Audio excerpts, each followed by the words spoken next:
नमस्कार, मैं हूं Asha Baisla, master of Bhagavad Gita and spiritual healer. तो हम बात कर रहे हैं भगवद गीता की।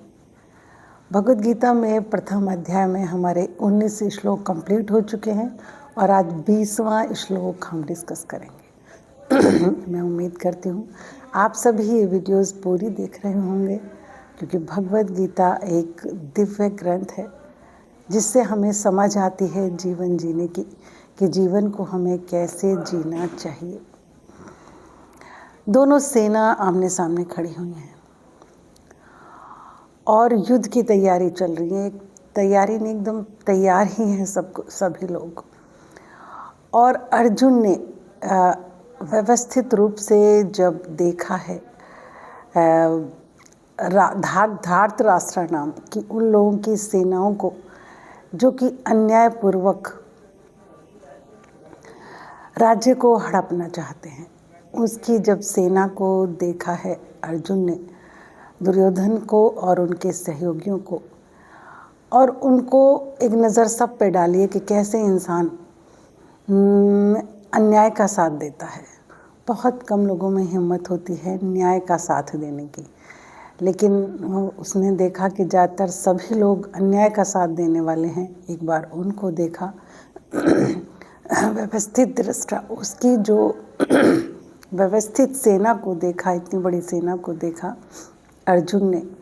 कपिध्वज धनुरुद्धम पांडव, और देखकर उसको क्रोध आया और उसने अपना गांडी उठा लिया। अर्जुन को देखकर क्रोध आया और उसने अपना गांडी उठा लिया। हृदयकेशम इदम वाक्यम आहा, और हृदयकेश भगवान श्री कृष्ण से ये वाक्य कहे। ये है 20वां श्लोक। अब मैं इसको आपको थोड़ा डिटेल में बता दूं कि यहाँ पर जो कपिध्वज शब्द आया है कि जिसके ध्वजा पर हनुमान जी का जो है वास है, वह जो उनका रथ था उसकी जो ध्वजा पर, अर्जुन का जो रथ था उसके ध्वजा पर हनुमान जी का वास है। इसके पीछे की कहानी है कि एक बार वायु ने एक बहुत सुंदर कमल वन में द्रौपदी के सामने डाल दिया और द्रौपदी ने जिद की कि मुझे ऐसे और कमल चाहिए। और तब भीम कदली वन में लेने के लिए जब गए तो वहाँ मुलाकात हुई हनुमान जी से, और हनुमान जी ने उनसे कहा कुछ मांगो। तो भीम ने कहा कि मुझ पर आप अपनी कृपा बनाए रखें। तो उस कृपा के बदले में हनुमान जी हमेशा जो कपिध्वज जो अर्जुन का जो रथ था उस पर विराजमान रहे, और हमेशा उन्होंने कहा कि आपकी तरफ से जो शंख नगाड़े या कुछ भी आवाज़ होगी, उस आवाज़ को मैं इतनी भयंकर कर दूंगा कि सामने वाला देखकर ही डर जाएगा। कभी कभी ऐसा होता है ना कि इंसान इतनी तेज़ आवाज़ में बात करता है या बहुत तेज़ अटैक करता है, वो चाहे उसे मारना ना हो, या दिखाता है कि दूसरा इंसान डर के भाग जाता है। तो मैं वो काम करूँगा और कहीं भी ये रथ रुकेगा नहीं। तो कपिध्वज धनुरुद्धम पांडव, ये उस अर्जुन ने देखकर उस व्यवस्थित सेना को तुरंत गांडी उठा लिया। देखिए, जब अध्याय शुरू हुआ था तो ऐसे ही बहुत व्यू में खड़ी हुई व्यवस्थित सेना को जब दुर्योधन ने देखा तो दुर्योधन डर सा गया कि कितना इनके अंदर उत्साह है, भले ही छोटी सेना है, कितनी व्यवस्थित रूप से खड़ी है।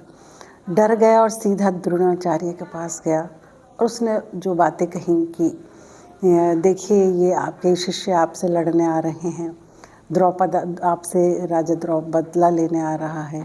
मतलब वो सारी बातें जिससे वो भड़के, क्योंकि वो जानता था और तो सभी मेरे रिश्तेदार हैं, ये गुरु है, ये थोड़ा सा ऐसा हो कि पक्षपात मेरी तरफ ही रहें, इनमें हो सकता है कि पक्षपात की भावना आए। एक्सक्यूज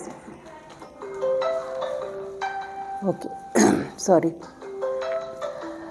तो जब उसने हनुमान जी ने ये उसको वरदान दिया, तो उसी की वजह से जो पिछले श्लोक में हमने कहा था कि इतनी ज़ोर से गर्जना हुई, इतनी तेज़ आवाज़ हुई कि वो बुरी तरीके से डर गए और उसके बाद युद्ध की तैयारी शुरू हुई और अब बस युद्ध शुरू ही होने वाला था।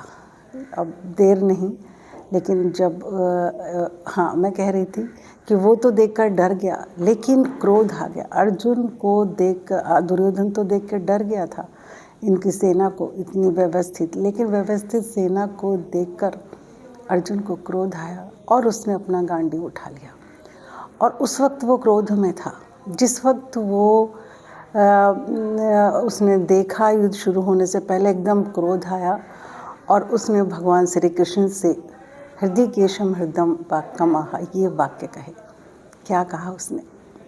अर्जुन ने को जब क्रोध आया तो उसने क्या कहा, ये हम डिस्कस करेंगे अगले श्लोक में। जो मेरे चैनल पर नए हैं प्लीज़ वो सब्सक्राइब ज़रूर कर लें, और जो लोग पुराने हैं वीडियो को पूरी देखें और लाइक और शेयर ज़रूर करें। नमस्ते।